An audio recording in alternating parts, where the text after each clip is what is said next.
अरे ओ महारानी, पूरी रात तो पड़े पड़े सोई है, अब क्या पूरे दिन भी सोने का इरादा है? अरे नहीं माँ, वह आज रात मेरी तबीयत कुछ ठीक नहीं थी, जिसकी वजह से मैं सो नहीं पाई। अरे तू तो कितनी बहानेबाज है। तू क्या मुझे पागल समझती है जो मैं तेरी इन झूठी बातों में आ जाऊंगी? चल जल्दी से जा और पानी ले आ। इतना सुनकर चमेली एक मिट्टी का घड़ा उठाकर चल देती है। अरे ये क्या कर रही है तू? आज तुझे एक घड़ा नहीं बल्कि दोनों घड़े भरकर लाने हैं।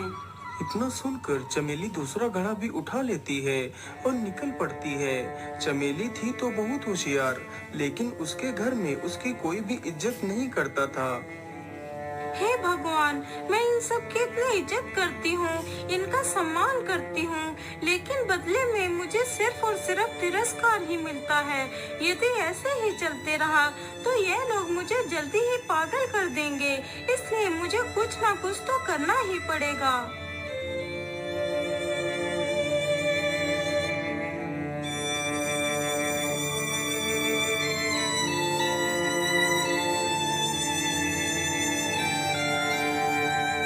चमेली नदी पर पहुंचकर दोनों घड़ों में पानी भरती है।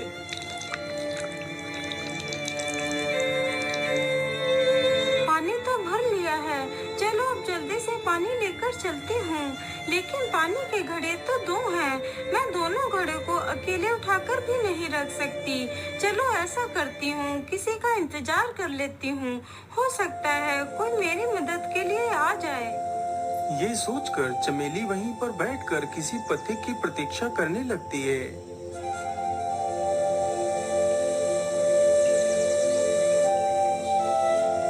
वह काफी देर तक वहीं पर बैठी रहती है। हे भगवान, मैं इतनी देर से किसी राही की प्रतीक्षा कर रही हूँ, लेकिन कोई भी यहाँ से नहीं गुजरा है। मैं ऐसा करती हूँ, अकेले ही दोनों घड़ों को उठाकर रख लेती हूँ। ये सोचकर चमेली एक घड़े को उठाकर अपने कमर पर रख लेती है और दूसरे घड़े को उठाकर अपने सिर पर रख लेती है। घड़ा सिर पर रखते ही घड़ा हाथ से फिसल जाता है।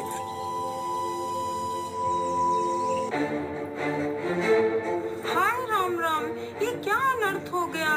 ये तो दोनों घड़े टूट गए, अब क्या करूं? पानी कैसे लेकर जाऊं?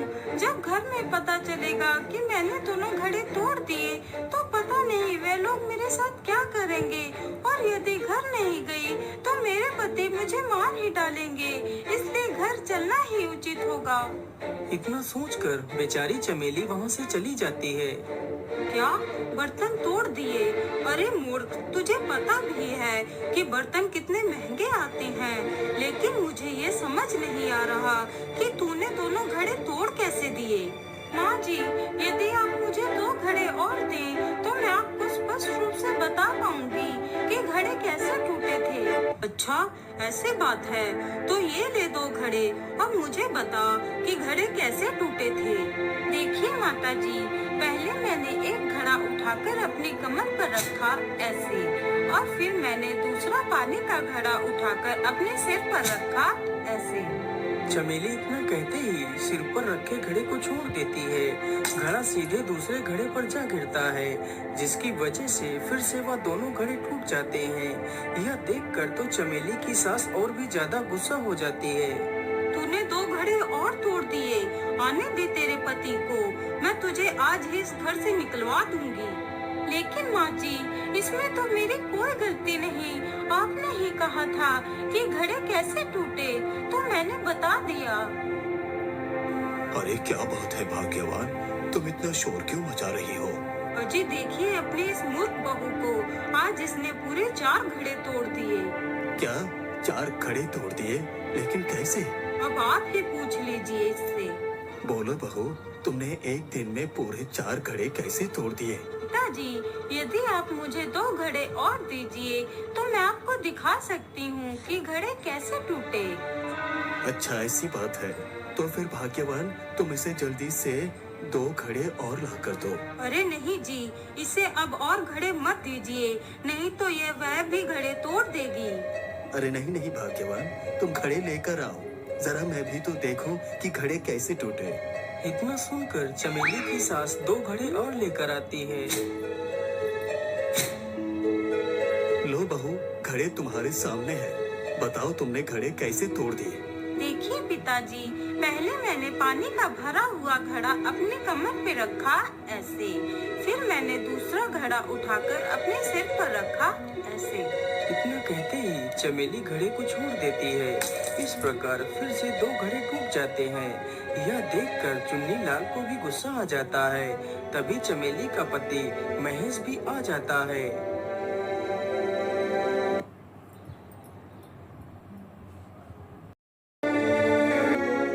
मैं इसकी मूर्खता को और बर्दाश्त नहीं कर सकता, तो इसे ले जाकर कहीं बेचा। ठीक है। अरे रमेश, देख अपनी मूर्ख पत्नी को, आज इसने पूरे 6 घड़े तोड़ दिए हैं। अब मैं इसकी मूर्खता को और बर्दाश्त नहीं कर सकता, तो इसे ले जाकर कहीं बेचा। ठीक है पिताजी, आज मैं ऐसा ही करूँगा। आज तो मैं इसे कहीं ना कहीं बेच कर ही वापस आऊँगा। अजी, आप ये कैसी बातें कर रहे हैं? इसमें मेरी कोई गलती नहीं है। इन सब लोगों ने मुझसे पूछा था कि घड़े कैसे टूटे, तो मैंने बता दिया। अब तो तेरी कोई भी बात नहीं सुनूंगा, चल मेरे साथ। अरे रमेश, चलो, तुम भी हमारे साथ चलो। मजबूरन बेचारी चमेली को भी उन दोनों के साथ में जाना पड़ता है।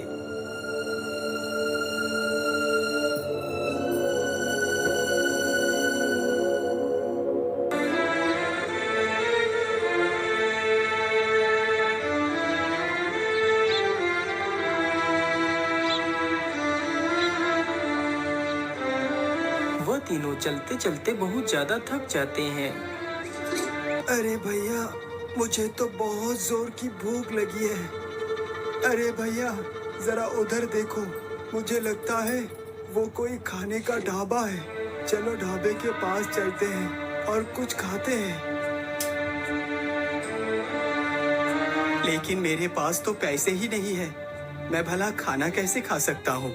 अजी, आप चिंता न करिए, मेरे पास 2 पैसे हैं। आप जाइए और कुछ खाने को ले आइए। अरे मूर्ख, तू मुझे हुक्म देती है? अब तो तू ही जा और हमारे लिए कुछ खाना लेकर आ। अरे, नेकी का तो कोई जमाना ही नहीं रहा। मुझे तो ये लोग मूर्ख ही समझते हैं। मुझे बेचने निकले थे। रुको, मैं तुम्हें मजा चखाती हूँ। अरे अब क्या हुआ? तू कहाँ खो गई? चल जल्दी से जा और कुछ खाने को ले आ। हाँ हाँ, जाती हूँ। इतना चिल्ला क्यों रहे हो? इतना बोलकर चमेली ढाबे के पास जाती है।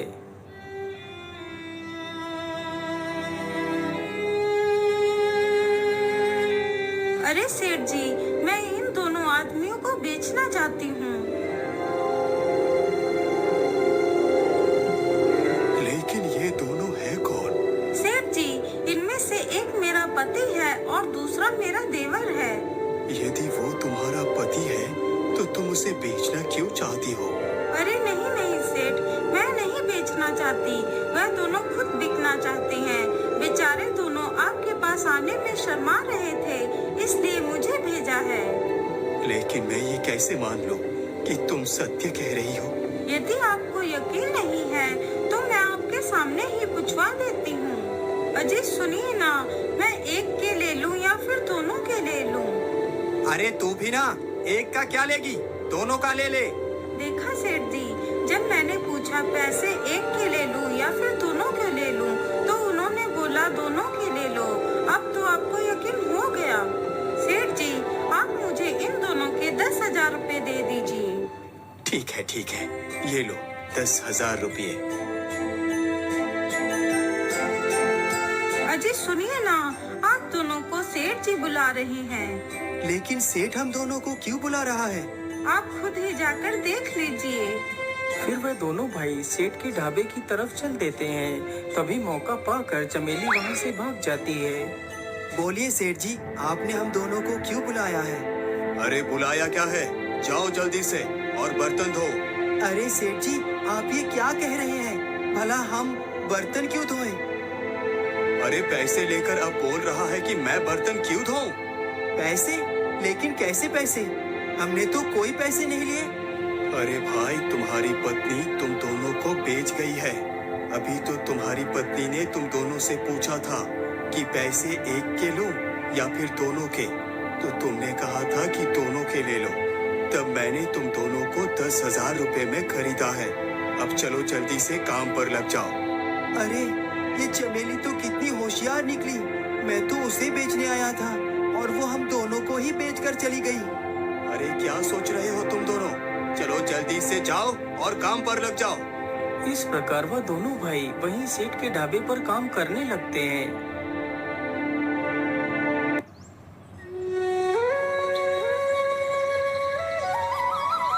अब तो मेरे पास पूरे 10,000 रुपए हैं। इन रुपयों से मैं कोई भी व्यापार कर सकती हूँ। मैं ऐसा करती हूँ, इसी गांव के बाहर एक फल की दुकान खोल लेती हूँ।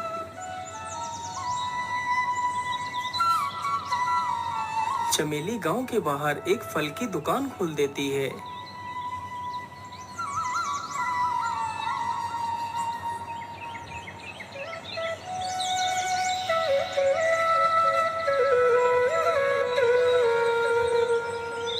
धीरे धीरे चमेली को काफी समय वहीं पर गुजर जाता है। उधर जब रमेश और महेश वापस घर लौटकर नहीं गए तो उनके माता पिता को बहुत चिंता हुई। अरे भाग्यवान, हमारे दोनों बेटे को गए हुए तो कई महीने गुजर चुके हैं, लेकिन वो लौट कर क्यों नहीं आए? अजी, मुझे लगता है हमारे दोनों बेटे किसी मुसीबत में फंस गए होंगे। आप जाइए और पता लगाइए हमारे दोनों बेटे कहाँ हैं। ठीक है भाग्यवान, मैं आज ही अपने दोनों बेटों को ढूंढने के लिए जाता हूँ। भाग्यवान, तुम अपना ख्याल रखना, मैं चलता हूँ। इतना बोलकर चुन्नीलाल निकल पड़ता है। चुन्नीलाल चलते चलते काफी दूर निकल जाता है। वह सभी से अपने बेटों के बारे में पूछता है, लेकिन कोई भी व्यक्ति उसके बेटों के बारे में नहीं बता पाता है।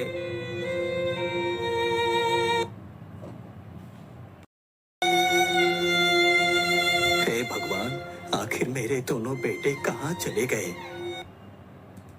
चुन्नीलाल चलते चलते वहीं पर पहुंच जाता है जहां पर उसकी बहू ने फलों की दुकान खोली थी। अरे ये कौन है? मुझे तो लगता है ये मेरी बहू ही है। चलो उसके पास चलकर देखता हूँ। अरे बहू, तुम यहाँ क्या कर रही हो? और हमारे दोनों बेटे कहाँ हैं? पिताजी, आपके दोनों बेटों ने तो मुझे बेच ही लिया था। मैं बड़ी मुश्किल से चोरी छुपे वहाँ से भाग कर आई और अपना पेट चलाने के लिए ये फलों की दुकान खोल ली। आप जाइए यहाँ से, अब मैं किसी की बहू नहीं रही। अरे नहीं नहीं बहू, तुम ऐसी बातें मत करो। मेरी भूल को क्षमा कर दो। मैं क्रोध में आकर अंधा हो चुका था। चलो बहू, हमारे साथ घर चलो। चुन्नीलाल अपनी बहू को लेकर वापस वहां से लौट जाता है।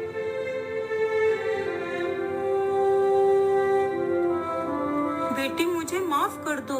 मैंने तुम्हें पूरे जीवन भर तकलीफ दी। जब से तुम चली गई तब से हमारा सारा परिवार टूट कर बिखर गया। बेटी, तुम हमारे बेटों को कहाँ छोड़ आई हो?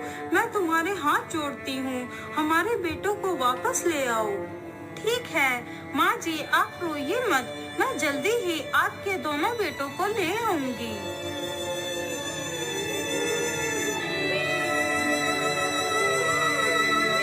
अरे, ये रोने की आवाज किसकी है?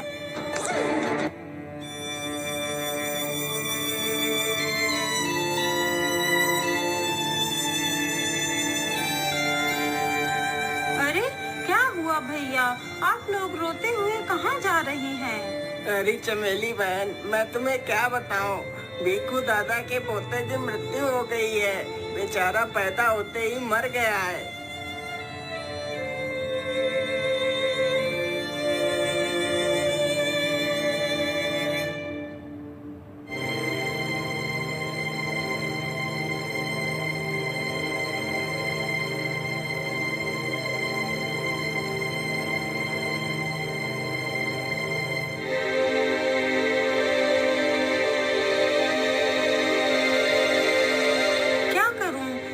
वापस लाऊं अपने पति और देवर को? यदि मैं पैसे लेकर भी जाऊंगी तब भी वह सेठ उन दोनों को वापस नहीं लौटाएगा। इसके लिए तो मुझे कोई युक्ति ही लगानी पड़ेगी। चमेली काफी देर तक सोचती रहती है। वह तुरंत उठती है और हाथ में लालटेन लेकर निकल पड़ती है। चमेली चलते चलते जल्दी ही वहीं पर पहुंच जाती है जहां पर उस मृत बच्चे को दफनाया गया था। चमेली जल्दी से उस मृत बच्चे को खोदने लगती है और जल्दी ही बच्चे को जमीन से बाहर निकाल लेती है और आधी रात में ही वह अपने पति और देवर को लेने के लिए चल पड़ती है।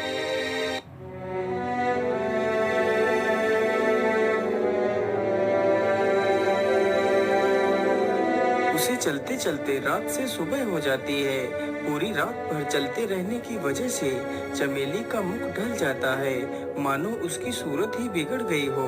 वह जल्दी से सेठ की दुकान पर पहुंच जाती है।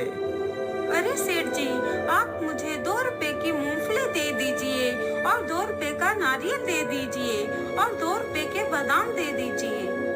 उसकी ये सारी बातें सुनकर सेठ सारे सामान को उठाकर एक थैले में डालता है और चमेली को पकड़ा देता है। चमेली पैसे दिए बिना ही थैला लेकर चुपचाप वहाँ से चल पड़ती है।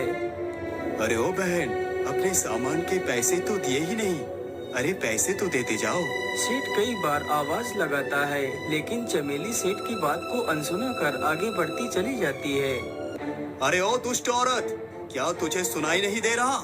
इतना कहकर सेठ गुस्से से उठता है और औरत के पीछे जाता है। सेठ जल्दी से उस औरत के हाथ से उस थैले को खींचता है। सेठ जैसे ही थैला खींचता है तो चमेली मौका देख थैले के साथ ही जमीन पर गिर पड़ती है और बच्चे को भी हाथ से छोड़ देती है। हाय हाय, मेरा बच्चा! हे भगवान, मेरे बच्चे को क्या हो गया? सेठ, तूने मेरे बच्चे को गिराकर मार दिया। अब मैं क्या करूंगी? अपने बच्चे के बिना मैं कैसे रहूंगी? ये दृश्य देखकर तो सेठ की मानो सांसें ही रुक जाती हैं। तभी वहाँ पर लोगों की भीड़ इकट्ठा हो जाती है। अरे सेठ, ये तूने क्या पाप कर दिया? तुमने बेचारी इस औरत का बच्चा मार दिया। तुम तो कितना निर्दयी हो। हाँ हाँ सेठ, तू तो कितना खुदगर्ज है। तूने इस दुखियारी की कोखी उजाड़ दी। बहन, तुम जल्दी से पुलिस के पास चलो और इस सेठ को कड़ी से कड़ी सजा दिलाओ। अरे नहीं नहीं भाई, आप लोग ऐसा मत बोलिए। ये सब मैंने जानबूझकर नहीं किया। अरे दुष्ट सेठ, यदि तूने ये सब कुछ जानबूझकर नहीं किया तो क्या ये बच्चा ऐसे ही मर गया? अरे बहन, मुझे माफ कर दो। मुझसे बहुत बड़ी भूल हो गई। तुम पुलिस के पास मत जाओ। तुम मुझसे जो भी कहोगी मैं वही करूँगा। मैं तुम्हारे बच्चे को तो वापस नहीं लौटा सकता, लेकिन उसके बदले तुम मुझसे कुछ भी मांग लो, मैं तुम्हें दे दूंगा। बताओ तुम्हें कितने पैसे चाहिए? सेठ जी, मैं पैसों का क्या करूंगी? मेरे पास तो कोई कमाने वाला भी नहीं है। बस एक बच्चा ही था, उसे तो आपने छीन ही लिया मुझसे। अच्छा अच्छा, यदि तुम्हें पैसे नहीं चाहिए तो फिर क्या चाहिए? सेठ जी, जो मैं मांगूंगी क्या वो तुम मुझे दे सकते हो?